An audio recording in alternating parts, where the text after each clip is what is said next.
There was a time when you couldn't turn on the radio without hearing these songs. They were everywhere, in diners, in cars, on transistor radios sitting on kitchen counters, and then somehow they just slipped away. Today, we're bringing them back. Here are 15 forgotten songs from the 1960s, and the question is, can you still name them? Number 15, Sunny by Bobby Hebb.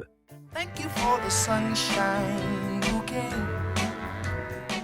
Bobby Hebb wrote Sunny on one of the darkest weekends of his life. On November 22, 1963, President John F. Kennedy was assassinated. The very next day, Hebb's older brother Harold was stabbed and killed outside a Nashville nightclub. In the middle of all that grief, Hebb sat down and wrote one of the most quietly radiant songs the decade would ever produce. You gave to me your all in all, and now... Released in 1966 on the Phillips label, Sunny climbed all the way to number 2 on the Billboard Hot 100, spending 6 of its 15 weeks on the chart inside the top 10. It also reached number 3 on the R&B chart. That same summer, Bobby Hebb opened for the Beatles on their final American tour. And at the time, Sunny was ranking higher on the Billboard Hot 100 than any Beatles song then on the chart.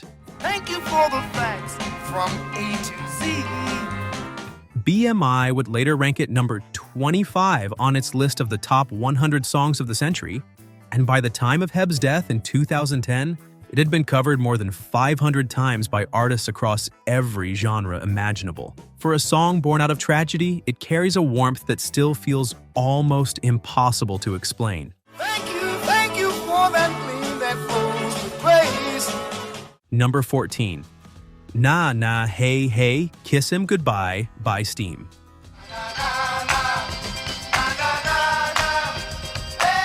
Almost everyone alive in 1969 knows those 4 syllables. Na na na na. What far fewer people remember is that there was an actual song wrapped around them. Steam was essentially a studio creation, a group of session musicians assembled by producers Gary DiCarlo, Dale Frashuer, and Paul Leka. The song was recorded in a single session in 1969, and its origins were almost accidental. The producers needed a B-side and threw together something catchy at the last minute. Radio stations flipped the single over, and before anyone knew what had happened, Nah Nah Hey Hey Kiss Him Goodbye sat at number 1 on the Billboard Hot 100.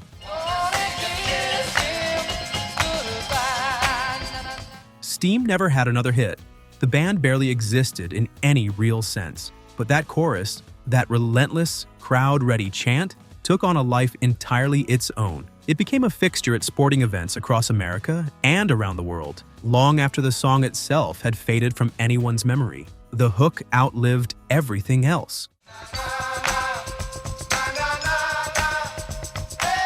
Number 13. Incense and Peppermints by Strawberry Alarm Clock.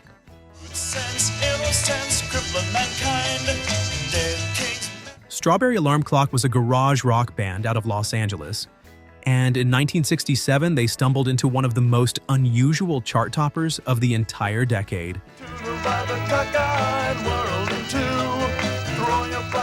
Incense and Peppermints reached number 1 on the Billboard Hot 100, a remarkable achievement for any band, let alone one that almost didn't record the song at all. The lead vocals were performed by Greg Munford, a roadie who happened to be present at the session. The band's actual lead singer turned down the song feeling it wasn't strong enough. Munford stepped up, recorded the vocal in a matter of hours, and the result went to the top of the charts.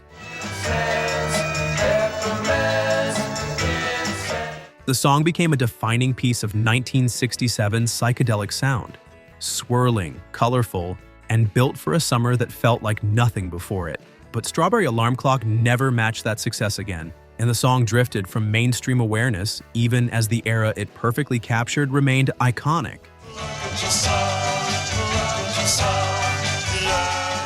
The band released several more singles and albums through the late 1960s, but nothing came close to the commercial reach of their debut chart entry. Part of the difficulty was the nature of psychedelic music itself. It was so rooted in a specific cultural moment that once that moment passed, the audiences moved on quickly. The song did find a second life decades later through film and television, appearing in movies including Boogie Nights and others that used it to evoke the late 60s.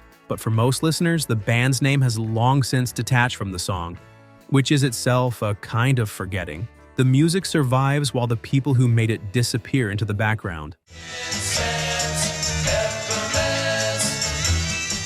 Number 12, In the Year 2525 by Zager and Evans. Few songs from the 1960s are as strange or as ambitious as In the Year 2525. Denny Zager and Rick Evans, a duo from Lincoln, Nebraska, self-released the track in 1968 before it was picked up by RCA Victor and sent nationwide. The song leaps forward through time in thousand-year intervals, painting an increasingly grim picture of the human future. It was unlike anything else on the radio in 1969, and that strangeness didn't hurt it. In the Year 2525 shot to number 1 on the Billboard Hot 100 and number 1 in the United Kingdom, staying on the US chart for 6 weeks at the top position. It became the best-selling single of 1969 in several countries. Zager and Evans never charted again. The song was a one-of-a-kind moment, so specific to the late 60s anxiety about technology and human survival that it felt out of place almost everywhere outside its own time.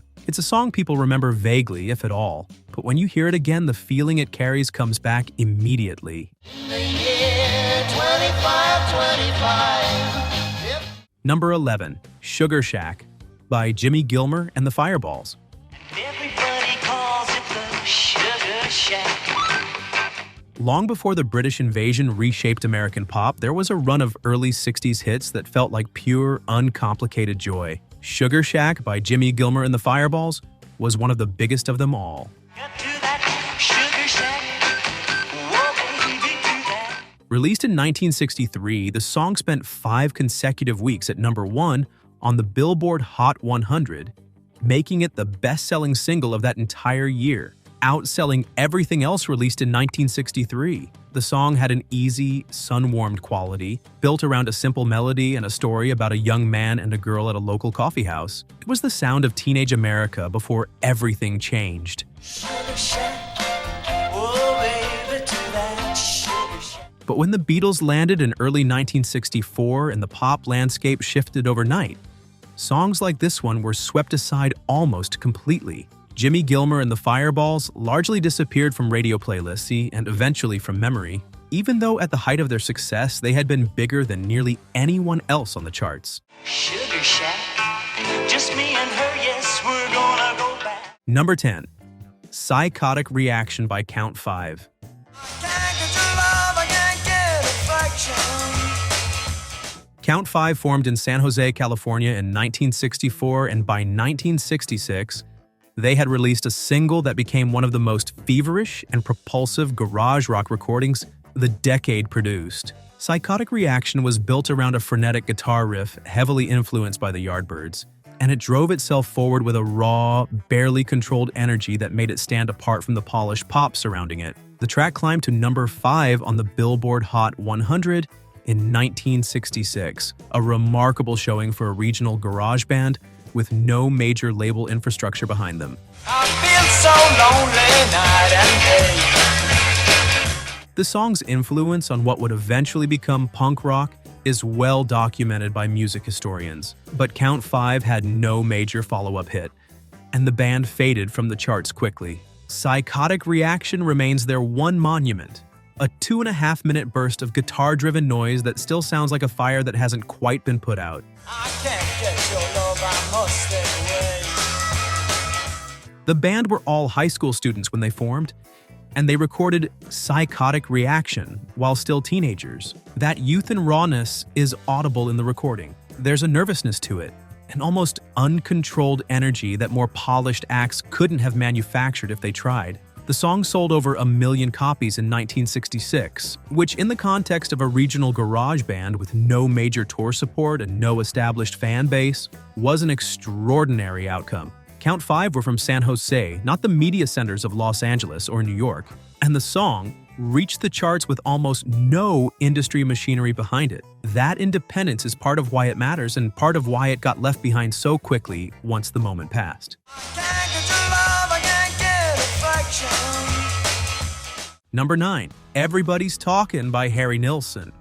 I'm going where the sun keeps shining through the port. Fred Neil wrote Everybody's Talkin' in 1966, but it was Harry Nilsson's 1969 recording that turned it into something unforgettable. Nilsson's version was chosen as the theme for the film Midnight Cowboy, the Academy Award-winning Best Picture of 1969, and his floating high falsetto gave the song a kind of aching distance that suited the film perfectly. Skipping over the ocean like a stone. The track reached number 6 on the Billboard Hot 100 and earned Nilsson the Grammy Award for Best Male Pop Vocal Performance. But despite that critical recognition, Nilsson himself remained somewhat underappreciated as an artist by mainstream audiences. He was a songwriter, a musician other musicians spoke about with reverence, even as his name slipped past many casual listeners. I'm going where the sun keeps shining through the pores. Everybody's Talkin' is one of those songs where the mood carries as much weight as the melody. It feels like movement, like passing through something on the way to somewhere else. That quality made it perfect for Midnight Cowboy, and it's a quality that hasn't aged a day. Everybody's talking at me. Number 8, She's Not There by the Zombies. Well, let me tell you about the way she looked, the way she had to the color. The Zombies released She's Not There in 1964 as their debut single, and it announced their arrival with a sound that didn't quite sound like anything else in the British invasion. The track was built around Rod Argent's Hohner PNA keyboard part and Colin Blunstone's unusually cool, detached vocal, not warm like so many pop records of the time, but slightly distant, as though the narrator was already resigned to what he was describing. The song drew on jazz influences in ways that most of their contemporaries weren't, and that combination gave it a texture that felt genuinely different. Her voice was soft and cool, her eyes were clear and bright, but she's not there. She's Not There peaked at number 2 on the Billboard Hot 100 in the United States and reached the top 12 in the United Kingdom. The Zombies would go on to record one of the most celebrated albums of the decade, Odyssey and Oracle in 1968, before disbanding, but She's Not There remains one of those songs that defined a moment without quite getting the lasting recognition it deserved. Part of what kept the band from sticking in the public memory is the same thing that makes them unusual. Their 2 biggest songs are separated by 4 years, belong to entirely different sonic worlds, and arrived under circumstances, a breakup, a delayed release, that prevented any sustained moment of recognition. They never got the extended run that cements a band's name in the popular imagination. Well, let me tell you about the way she looked, the way she had the color. Number 7, Harper Valley PTA by Joni C. Riley. And she said, Mama got a note here from the Harper Valley PTA. In 1968, Joni C. Riley recorded a country song that hit the pop charts like a freight train. Harper Valley PTA told the story of a widowed mother who stands up in front of a school board meeting and exposes the hypocrisy of the people sitting in judgment of her. It was sharp, funny, and pointed. A small-town drama delivered with tremendous conviction. Riley's vocal performance had an edge that suited the material exactly right. She said, I'd like to address this meeting of the Harper Valley PTA. The song made history. Joni C. Riley became the first female artist to top both the Billboard Hot 100 and the country singles chart with the same recording, reaching number 1 on the pop chart first, then the country chart a week later. The track sold over 1 million copies quickly and inspired both a film and a television series of the same name. And yet, outside of country music circles, the song has largely been forgotten, which is a strange fate for something that was genuinely groundbreaking in its time. And she said, Mama got a note here from the Harper Valley PTA. Number 6, Shapes of Things by the Yardbirds.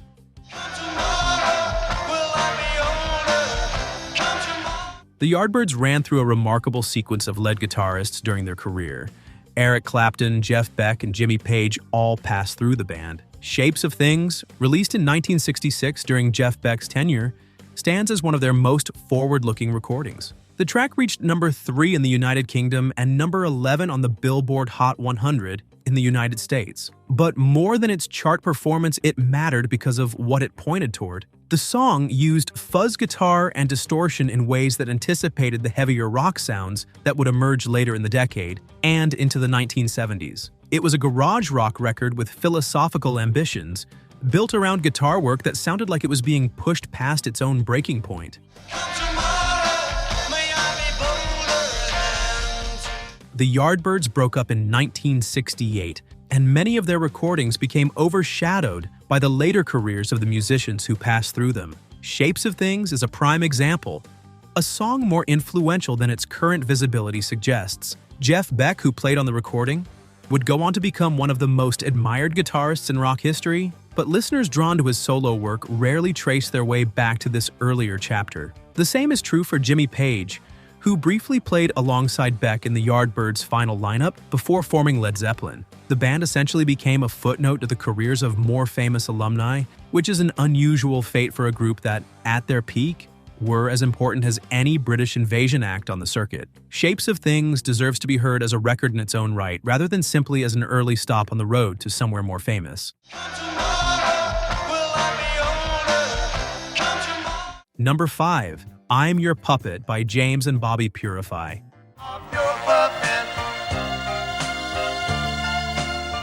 James and Bobby Purify were not actually brothers.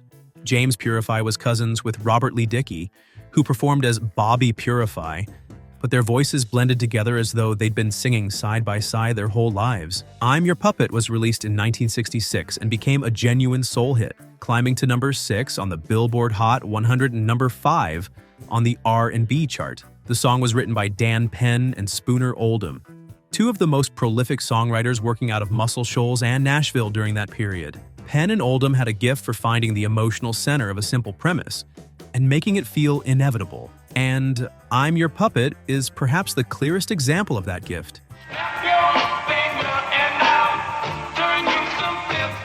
The track had a lightness to it, a warmth and a playfulness that made it impossible to resist. But like so many soul recordings from the mid-60s, it got swallowed by the pace of the era, and James and Bobby Purify never again reached that level of chart success. Number 4. Time of the Season by The Zombies.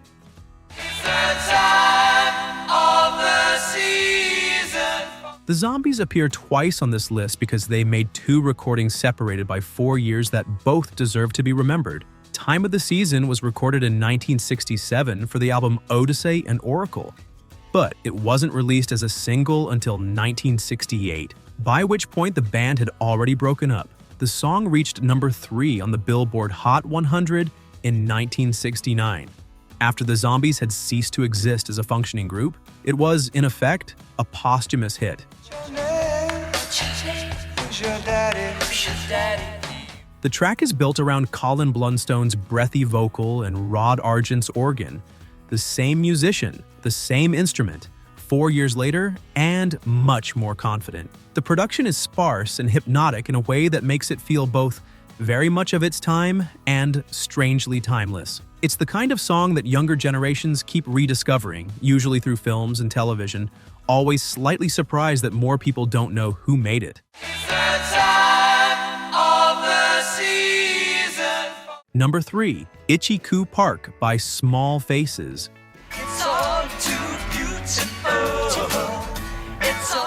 Small Faces were one of the most beloved bands in Britain during the mid-1960s, but they never quite broke through in America the way many of their contemporaries did. Itchycoo Park, released in 1967, was their closest attempt. The song reached number 3 on the UK singles chart and climbed to number 16 on the Billboard Hot 100 in the United States.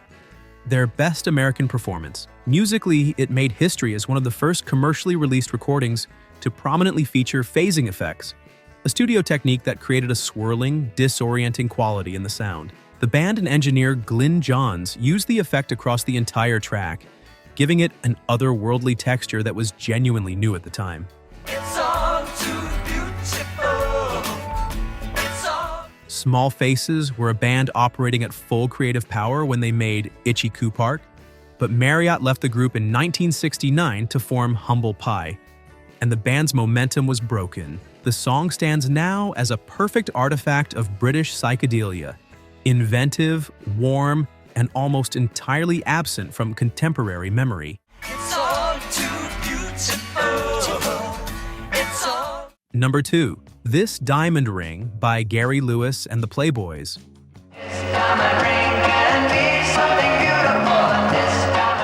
Gary Lewis was the son of comedian Jerry Lewis, but he built his own musical identity with the Playboys in the mid-1960s. And for a brief period, the results were hard to argue with. This Diamond Ring was released in January 1965 and went straight to #1 on the Billboard Hot 100, where it remained for 2 weeks. It was a bright, polished pop record with a memorable hook and an energy that suited the moment perfectly. The song was written by Al Kooper, Bob Brass, and Irwin Levine, and produced by Snuff Garrett, who understood exactly how to frame Gary Lewis's voice within the pop landscape of the time. The band had a string of further hits through 1965 and 1966, but Lewis was drafted into the U.S. Army in 1967, and by the time he returned, the musical climate had shifted dramatically. This Diamond Ring became the peak of a career that was interrupted before it could fully develop. A #1 hit that most people today, if they remember it all, remember only vaguely. #1, Windy by The Association.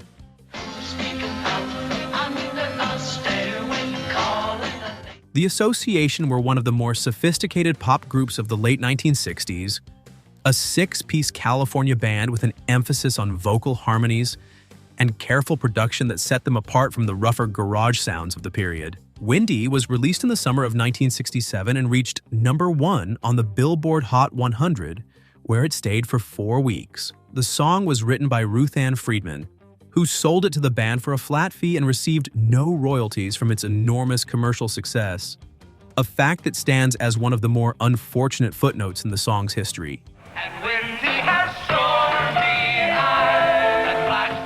The track had an airy, sun-drenched quality that made it the sound of that particular summer. The Association followed it with another #1 hit the same year, Never My Love, making 1967 their defining moment. But the band's popularity faded as the decade closed, and both songs have largely disappeared from regular radio play, despite Never My Love being listed by BMI as one of the most performed songs in the history of American pop music. Windy has stormy eyes that flash at the... There they are, 15 songs that filled the airwaves of an entire decade, then slowly, quietly disappeared. Some of them you probably remembered the moment you heard the title. Others may have surprised you. That's the thing about the 1960s. It was such a packed, extraordinary era for music that even the hits could get lost. If any of these brought something back for you, drop it in the comments. We'd love to know which ones you remembered and which ones caught you off guard. And if you enjoyed this trip back through the decade, please hit the like button and subscribe. There are plenty more musical memories waiting for you right here.